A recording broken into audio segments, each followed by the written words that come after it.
USA. This is yours truly, Dr. Vicky Cruz with the Hero Network.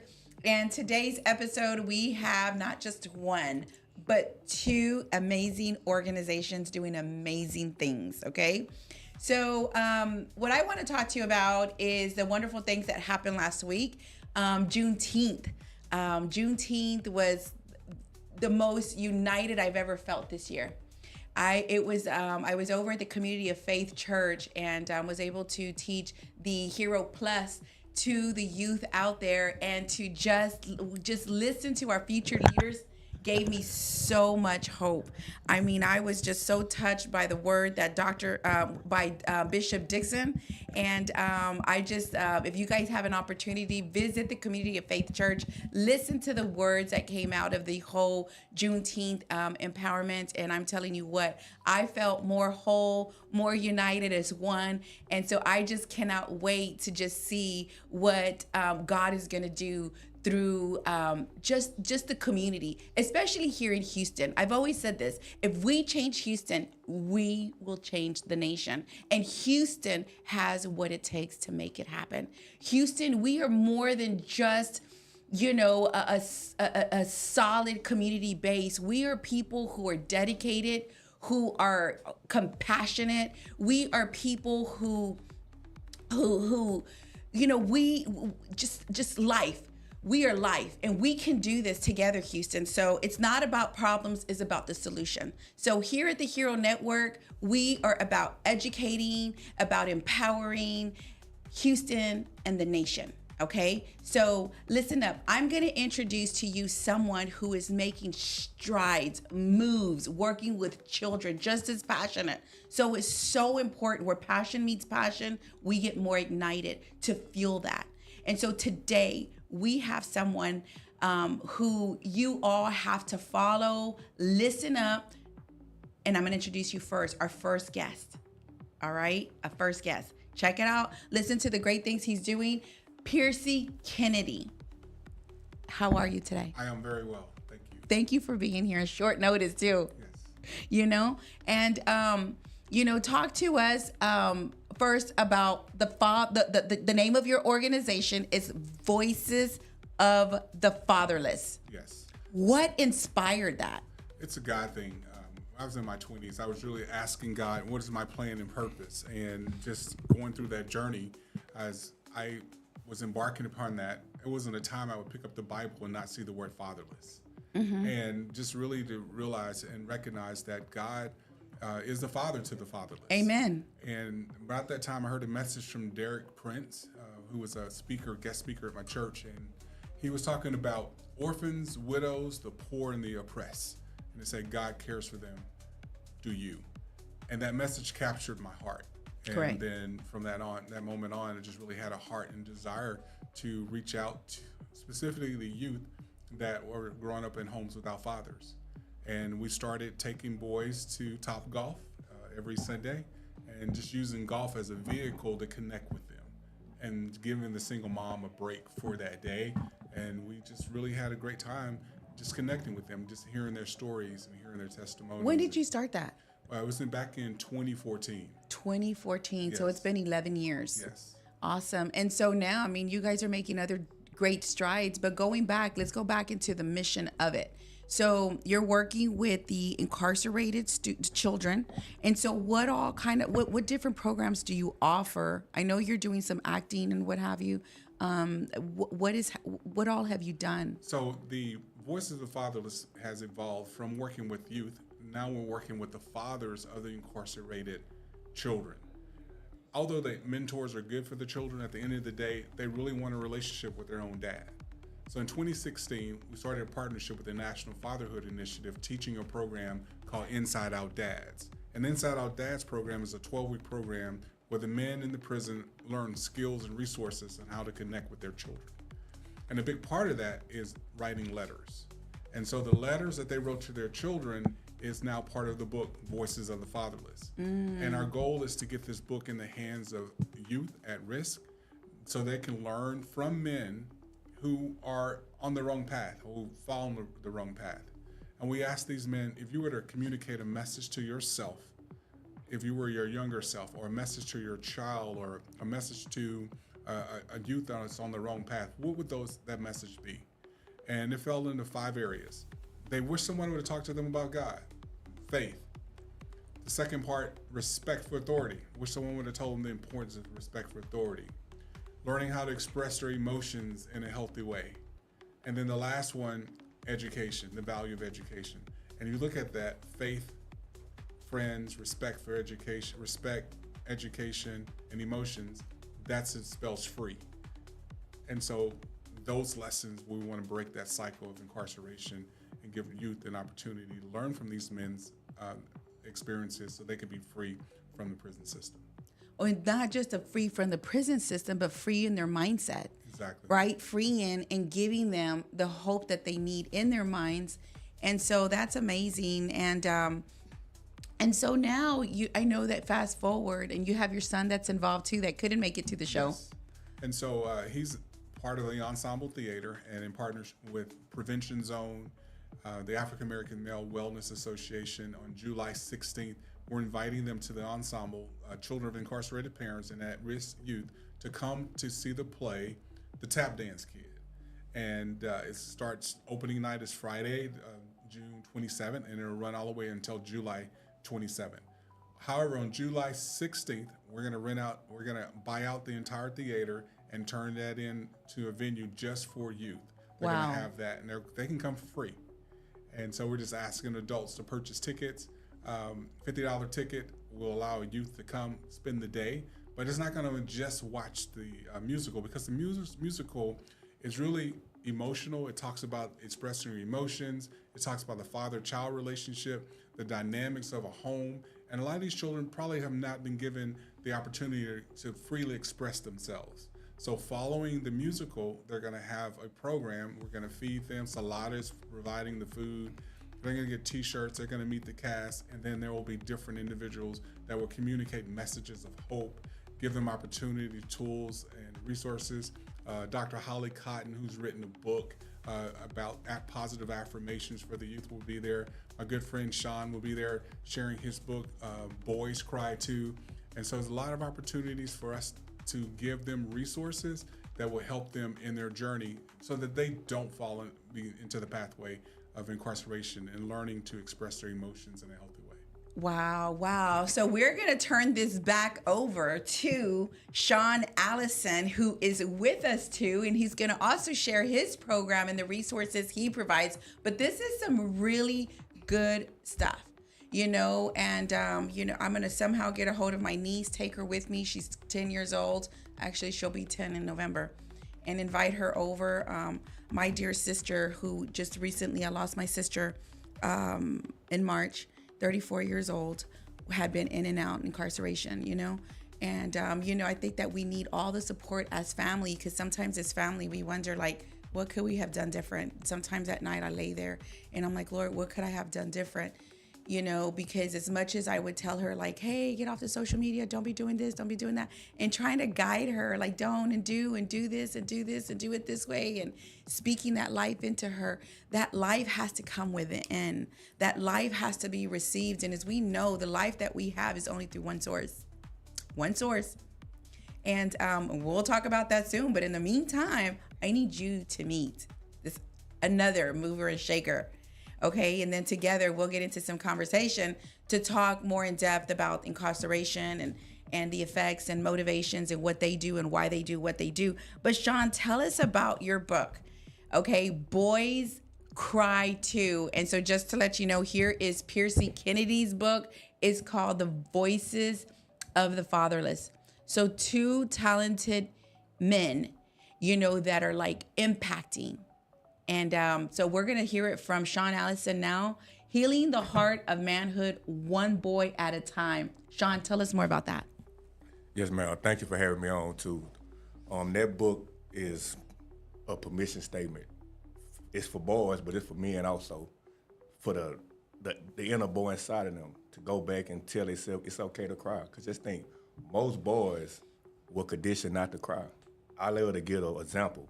Just say you have 2 children playing outside, a girl and a boy, 5 years old. Both of them riding their bike. Both of them fall down. Both of them start crying. as parents, we're gonna go out to the girl and say what? Show mommy, show daddy how it hurt. Where you hurt? What you gonna tell the boy? Suck it up. Suck it up. Suck it up, Buttercup. Yeah, and it's not just that, it's a culture thing. Yes, ma'am. It's a culture thing, because I know in our culture, in the Latino culture, I don't care if you're a boy or girl, you just don't cry. Yes, ma'am. I mean, you fell down, you're gonna get hit. Like, and you don't cry about it. What are you crying about? I'll give you something to cry, you know? ma'am. But I mean, ma'am. yeah, right? Yes, You ma'am. just don't cry. You don't cry. And so boys don't cry. I like that. So what inspired you to do this? The sad thing is, since I've been home almost 6 years, I've been to more funerals than weddings. And majority of the funerals I go to, I sit back and analyze the crowd, and I see if a woman or a girl is crying at the casket, the family rally around them and hold them. But when boys be crying or grown men be crying, the family tell them, man, you all right, suck it up, you all right. So I want to let boys know, men know, it's okay to cry. Amen. It's okay to cry.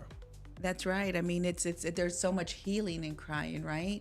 How do we get rid of the old and get in the new if we just don't just allow, the movement of God within Yes, ma'am. to allow those tears to just flow? Yes, ma'am. Amen. Yes, ma'am. Oh, wow. So when did you write this book? I wrote it, I specifically dropped it this month because, June is Men's Mental Health Awareness Month. And so I wanted to have the book out for Father's Day and for being Men's Mental Health Awareness Month also. So I started writing it like in February and I put it out in June. Wow. And so Dawn Ministries, dads are what's needed. Dawn, don't just stand up, man up. Tell us more about that. Yes, ma'am.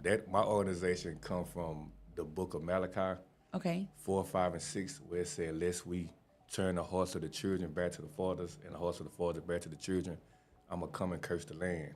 And so I'm a person that's been in and out of incarceration also. And I started analyzing all my cities I had, majority of them gang members.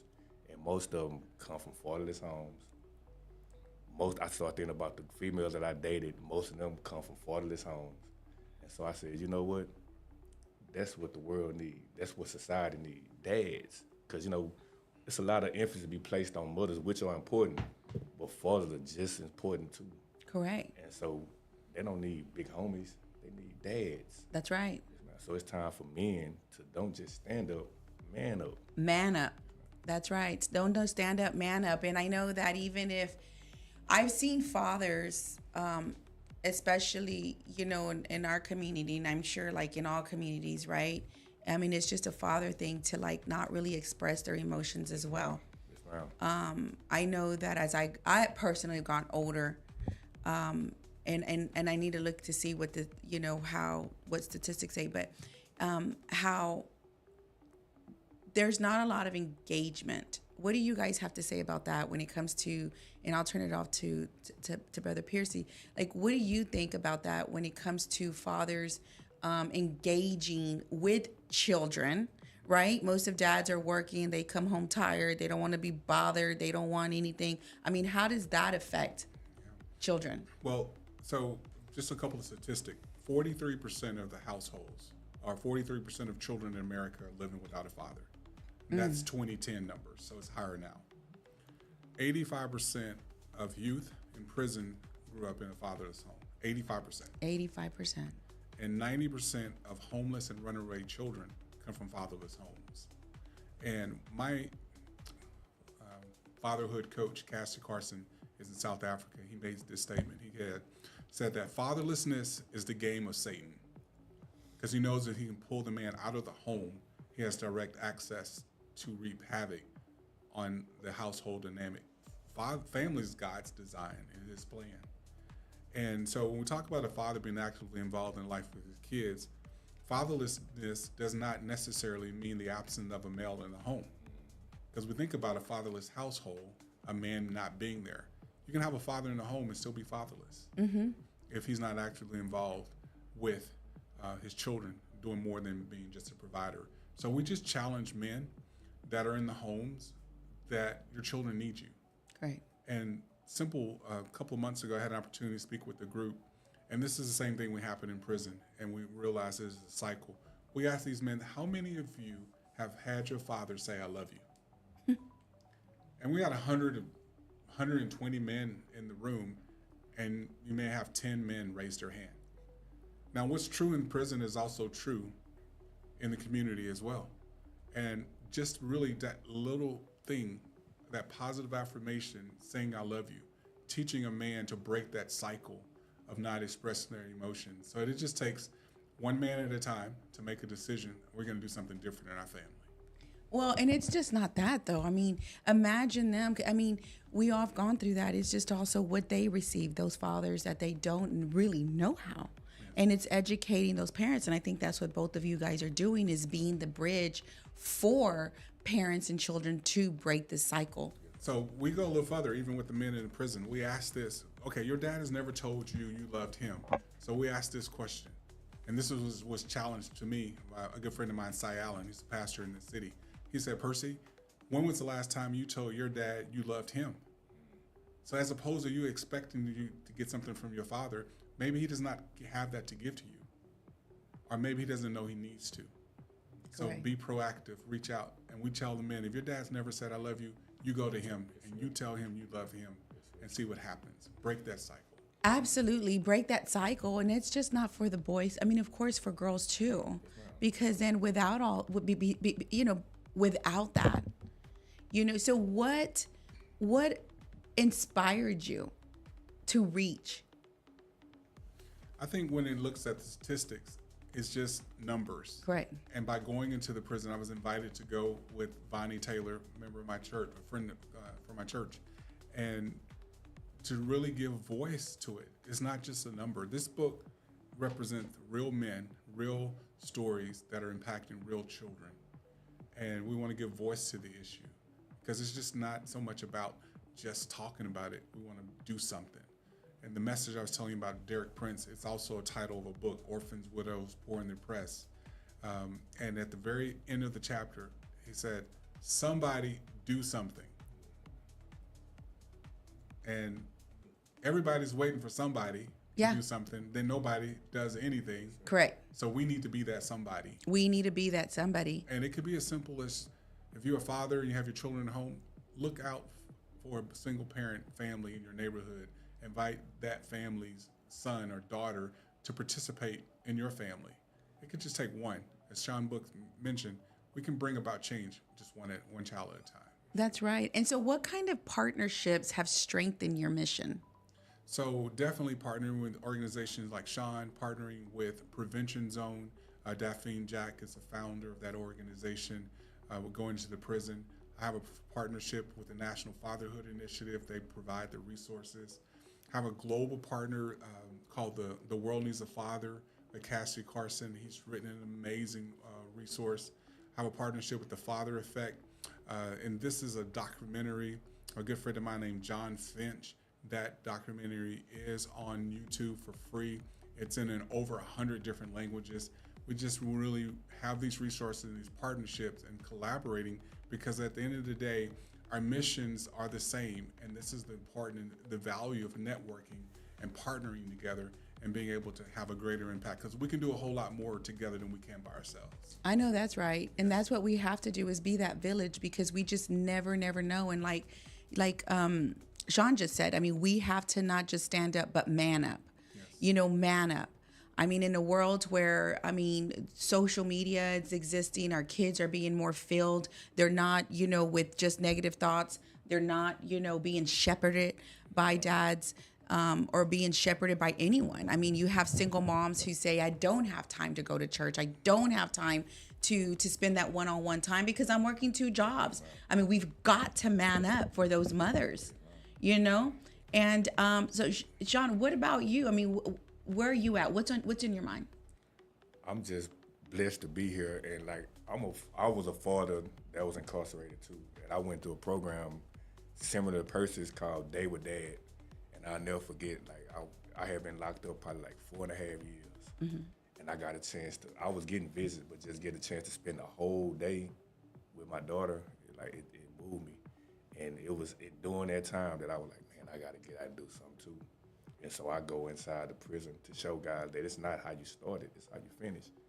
But one thing, it's not a switch that you can turn on when you get in the world. You got to start practicing while you're incarcerated. And so I always had like a heart for the younger guys that was coming in. And I started talking to them. Majority of them didn't have a dad at home.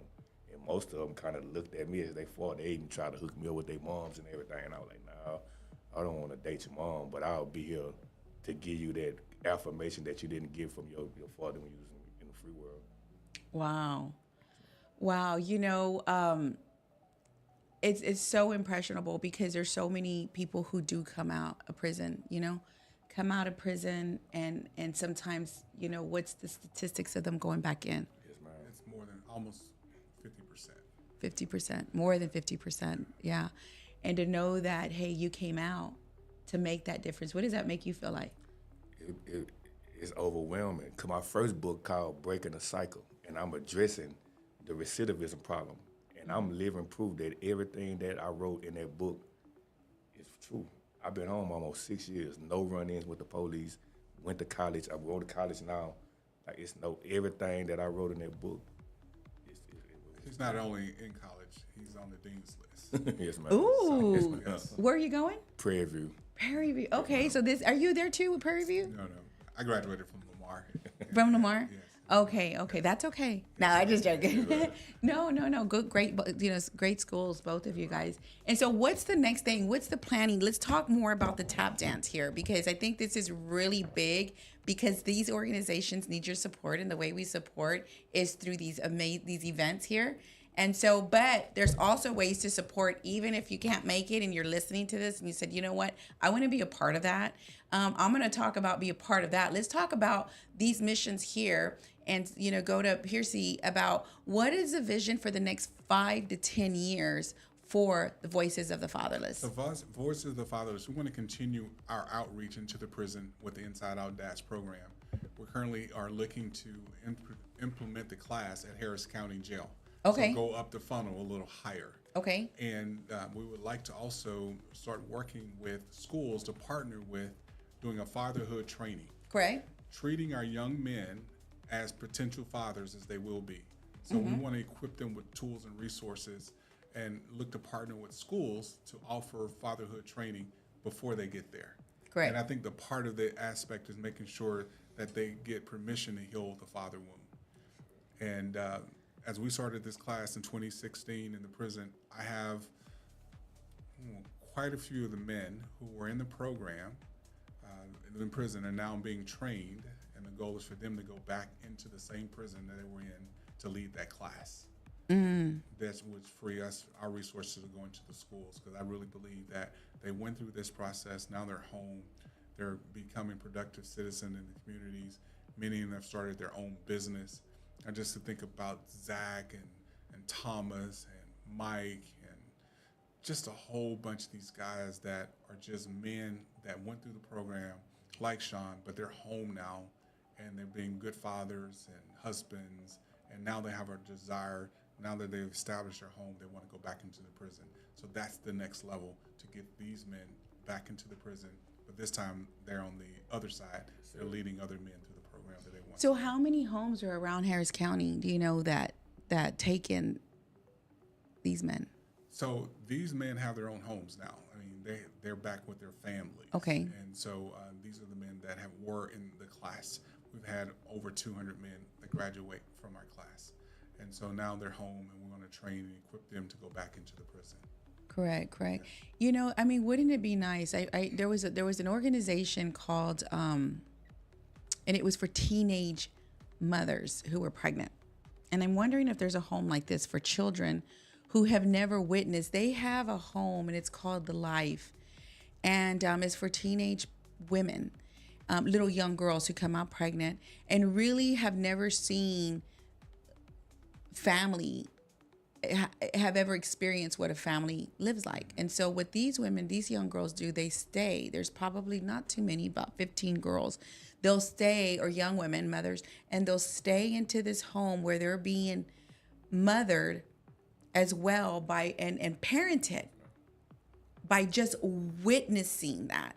And so, you know, grabbing some of these children, because when you can't witness it and all you see is just dysfunction in these homes. I mean, is there anything, camps out there for these kids that can give them that sense of, what family's like? Yeah, and I think that's where the church comes in. Correct. I think that's where many churches in our community have outreaches to youth and vacation Bible school, or opportunities for our youth to get connected, go to camps. Because I can't think of a church that has a youth camp that would not allow a youth to come regardless of cost. Correct. And I think connecting them with the church, because the local churches is definitely God's plan for change. Another amazing organization is Houston Pregnancy Help Center. Sylvia Johnson, she was someone you would want to definitely have on the show. They not only encourage and support the mom once she makes a decision to have the child, they'll have a baby shower for the mom. They'll provide doctor care for the mom. They'll help the moms find a school for the kids. Sylvia is now attending graduations of the children that the moms decided to keep. Wow. High school and college graduation. And so we partner with them. They will be bringing moms and their children, Houston Pregnancy Help Center. That will be one of our I partners. love it. I love July it. 16th. I would love. But she also has a need too for men, because when the moms come in, they're encouraging the mom, and many of them come to have a relationship with Jesus. Like over 3,000 women accepted Christ coming through the Pregnancy Help Center last year. Wow. And so they need help from men to be there in the lobby when the moms come, and they do an ultrasound, and they make a decision whether or not they're going to keep the child. Regardless of the decision they make, they're going to be with them and support them throughout the entire process, as long as they want to be supported. Food, clothing, and they need men to be there to meet the men when they come, so they can have an opportunity to support them and encourage them, pray with them. That's right. And so Houston Pregnancy Help Center, I love that. Houston Pregnancy Help Center. There's a center in 5th Ward, there's one in 3rd Ward, there's one in the Heights, and there's one on Main Street in downtown.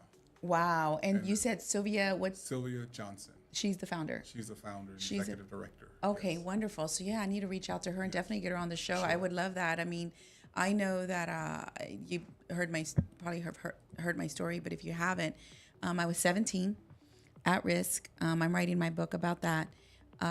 Walking out, I have already gone through so much, before coming out pregnant. But was walking down, and Mr. Morgan caught me. He hadn't been to school in 2 months, and he said, "Hey, you want to be a statistic?" Or he took me to the office, and he goes, "Where are you going?" And I, got it. He said, "Go to the office." Went to the office, full of shame. Like he goes, and I told him, I said, "I'm pregnant," and he's like, "Well, you can't be here anymore, not because I was pregnant, but because of the excessive absences." And so he's like, I had to take the bus out to 5th Ward and to go to H.P. Carter. And I ended up my last year graduating with honor rolls, H.P. Carter. But it was when he asked me, "Do you want to be another statistic?" And I was like, really thinking about my family, just this mental check. And I thought, like, man, I really don't want to be another Mexican on welfare, or minority on welfare. I don't want to be, raise a son who may get caught up in the system too, right? And drugs. I mean, his dad had his past, at a young age, his biological dad. And I'm like, man, it's me. I'm a single mom. And I need to grab this child and run as fast as I can to hold him and make sure that he doesn't fall into the system. And so the Lord provided. And so now I looked at Mr. Morgan and I said, I'm going to come back and I'm going to show you what we can do. And so I met with him last week or last month or sometime. It was here recently. And it was such a joy and honor. But, speaking of statistics, what I want to do is, and that's what we do, why we do. Because if it's all those experiences, Let me ask you this. Why? I know you told me the fatherless and what Prince said, but what was it about you in connecting your dots into the prison system, Piercy? It was a young boy by the name of Joshua. Joshua was one of the young boys that came to Topgolf. And his dad was in prison. Okay. And I remember Joshua coming to me with a lot of excitement, and he's like, "Mr. Percy, my dad's getting out of prison." Oh, And so he was so excited. yeah. And his dad got out of prison, and his level of disappointment was as equal to his level of joy. When his dad got out of prison, he didn't connect with him. And I'll never forget that. I was like, his dad didn't know that his son needed him. And so I remember that experience with Joshua, and maybe a week later, God had me get an invitation to go into the prison. And I just never forget that we need to make sure that when boys like Joshua, dads get home, that the dad will be in a relationship and be in a position to be connected with his family. And we want to start that while they're in prison. Wow. So they're not having that awkwardness once they get home. Can you imagine just the lack, when I think of our children like that don't get that love and what they're looking for. I mean, hey, we were all there, right? Yes, ma'am. We were all there. But speaking of statistics, I'm going to read some of the statistics here in Harris County. It says around 92,000 children in Harris County, which is approximately 7% of all children in the county, experience having a parent incarcerated in the Harris County jail.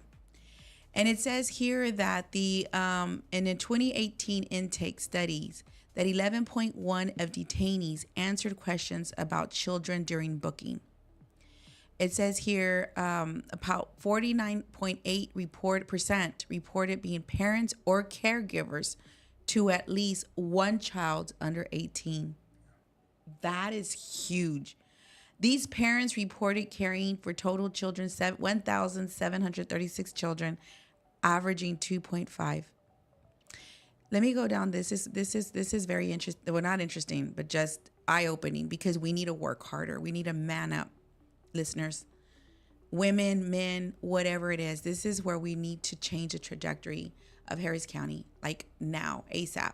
Majority of the incarcerated parents in the study were male, 82%, and over half were Black, 53%. Something that I believe that God is doing is a movement. He's doing a movement.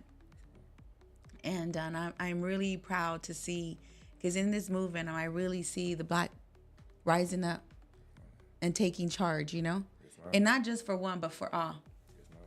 And that's what we have to do. I want, the Latinos, it doesn't matter. This is a kingdom thing, y'all. This is a kingdom thing. This our community in essence is the kingdom. It's all working together, whether you're Black, purple, white, doesn't matter. We have to rise up and change the trajectory. I mean, gangs are real in the school. I mean, this year, our school mourned the loss of someone who was killed right in front of his home, eating lunch, eating dinner with his family, called out, gunned down. And, we cannot afford to lose more children. They're dying daily. And if they're not their lives aren't taken, they're taking their own lives because they don't have the love that they need. They don't have the hope that they need. And it is so important that we rise up together. It says almost 94% of respondents were biological parents. Most of the children, if male parents were detained, were placed with mothers. Over 60% of these parents had been providing all or most financial support prior to the incarceration. So, I mean, the statistics and numbers will tell us. Yes. And I mean, in these numbers, like we talked about, they're just going incline rapidly. And so let me ask you this. I mean, what is it? I mean, and what are your next steps to change the trajectory? I know that you said that you were working with Harris County. Yes, we're looking to offer the class to the reentry program. That's our next new class. The next new class, okay. And then increase the opportunity in the prison by equipping the men who went through the program so we can expand to other units. All right, then. And then also the schools, And the schools reaching the schools. And partnering, like, for example, I partner with Marilyn Gambrell, who has an organization that's been going on for many, many years, working with children of incarcerated parents. I'm working with, and these youth from her program will be there on the 16th, And so there are more organizations that are focused on just children of incarcerated parents because the need is so great. And so we're just collaborating with them, networking and bringing them together, providing resources, and really just giving children an opportunity to find resources that will help them. Correct. Okay, so look, your son is here. He made it in. You want to introduce your son? Yes, so this is Alex. Come here, my son, Alex. and- Come through the back. Yes. Yes. Alex, come take my seat here for a little bit. I'm gonna let you sit down. You've been standing up. So, so you're about the tap dance. Yeah, kid I want and his you role. to take on and talk about the tap dancing and everything. You can take my seat. Alrighty. And I'm just gonna stand here if it's okay. We're good. We make this work here. I want you to talk about. Oh yeah, thank you so much. Thank you for having me. Yeah, here, just get a little close here. Yeah, And absolutely. Alex is here, and he's gonna share. Okay, we're bringing another chair, little chair here. There you go. Because we're gonna be wrapping it up here shortly. Go ahead, Alex. Yeah, I'm looking forward to the Tap Dance Kid at the Ensemble Theater. We open up on June 27th to July 27th. We'll be doing about 5 shows a week, Wednesday through Sunday, 2 shows on Saturdays, a matinee, and then also an evening show. And the Tap Dance Kid is a Tony Award-winning musical that explores the themes of family, passion, and artistic expression. It showcases the power of tap dance. And one of the most beautiful things about tap dance, it originated in Africa. And whenever the enslaved people came to the United States, they partnered with the Irish, who wore clogs and created tap dance. And so I'm super excited to be part of something that's historic, that not only celebrates a historic art form, but also is a beautiful story about not giving up on your dreams. Hey, is this the first year that you guys have done doing this? Yes, this is the first year of Tap Dance. So Kid. we need to definitely get this out for Yeah, sure. please. Like, viewers, please share this video. Share. We're gonna post this information out on Mission One today. So please get it out there. And what inspired you to do this? You know what?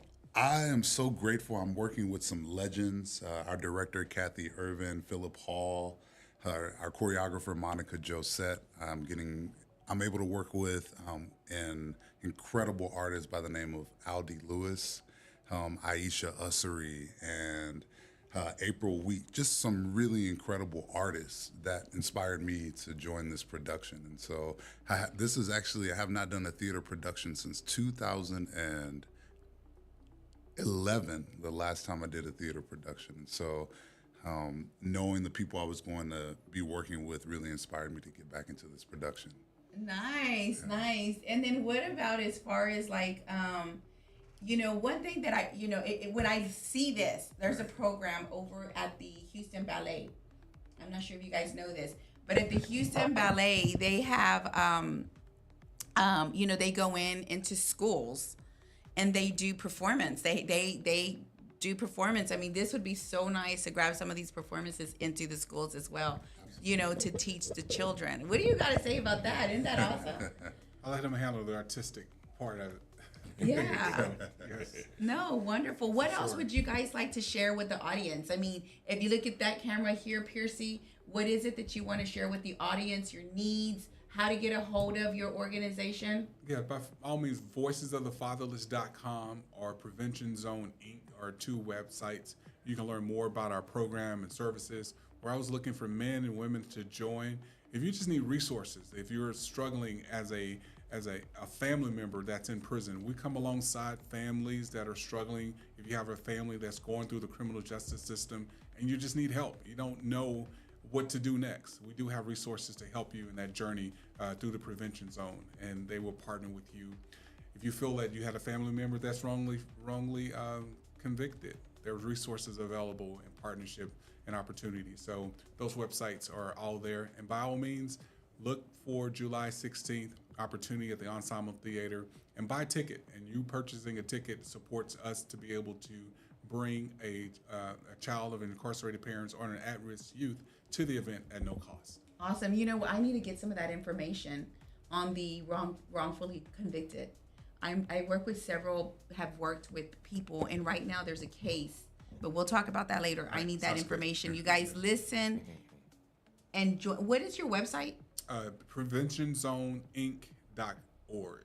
You heard that. Okay. Prevention Zone Inc. Inc.org. Yes. And you'll have those resources there. Those resources are there. Awesome. And you can submit a request and we'll just follow up with it. Awesome. Okay, great. And then we're going to turn it back over to Sean. Sean, tell us about your information. If you could just look at the camera and anything else you want to tell the community. Yes, ma'am. I just want to let the community know, for those guys that are female that's coming home from incarceration, you need somebody that's culturally competent to help you walk through the whole process of getting reacclimated back into society. I'm your guy. You need somebody that help you with, you're struggling with drug problems. I'm also a licensed chemical dependency counselor. I'm your guy. You need a therapist. I'm also married to a therapist. LPC has her own private practice, so I'm your guy. You need someone to come educate you about Narcan and the opioid epidemic. I'm your guy.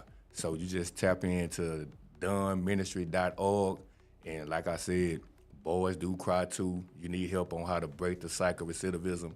I'm your guy. Awesome. And then next, one more, we're going to take it over to Alex, who's going to give you some more information, what he needs, what you can do to support. Yes, please support us at the Ensemble Theater. It is the oldest and privately owned Black theater in the United States. Eileen J. Morris is the artistic director. It was founded by George Hawkins. And so not only are you supporting something present, but you're supporting history as well and preserving a piece of Texas history. And so please support the Tap Dance Kid. Will be at the Ensemble Theater June 27th through July 27th. We're doing 5 shows a week, and we can't wait to see you there. Awesome. So thank you all so much. I'm going to take my seat back. Yes, of course. I'm going to take my seat back. You sit over here, and I'm going to just talk to my viewers really quick. But I just needed you come to this side, Alex. Come sit over here. I just needed him to somehow. We were going to figure this out. So, you guys, wonderful information. Okay, information that needs to be shared. Information that can change a life. And not just imagine just sowing that seed into one person, information to just tell that one person, tell that child, I love you, or teaching that parent how to break the cycle and how to get the healing that they need. There's so many parents out there, women, children, and that's what we got to do is work as a body of Christ, work together as a community. And again, Hero is, we bring together values. We do have our Hero Plus program where we incorporate the Word of God. I am a believer, and of Christ. And so, but again, we're in this world together. We are about loving everyone. Because again, if we're followers of Christ and believers, right? He says, I love the world. I love you. I love you through all of the imperfections that we have, through all of the imperfections that, may be in this world or what we may see. He gives us the hope to continue. And that's what these guys are doing here, is that hope to say, you know what? We're going to just let our light shine. And so I'm so thankful for your obedience. I'm so grateful for the obedience. Somebody here, AI, or someone, for the obedience that what you guys are doing. Amen. To impact and to make that change. Thank you. Man, awesome. I didn't hear my hand claps today. Yay! Awesome. So listen, Hero. Tomorrow we have. I wonder if Anna would get back here. We got 2 minutes. Anna, get in here and come give some updates. She came in here. She's like, I said, come over here because she's one of the co-hosts. And I'm going to release the chair back to her so she can give the updates as to what's happening. You don't want to talk about the Coaches Day? I'll wait. She goes, I'll wait. Okay, I won't do that to her today. I was just going to call her out and have her do some announcements and stuff. I'll go ahead and do them. So, and I want to thank her. Anna Garza is amazing. I love her. She's one of our coaches, strategic planner to think about and to pray about. So, but I'm going to tell you, so tomorrow to all the coaches, we have a celebration to thank you, to appreciate you for the work you did this year.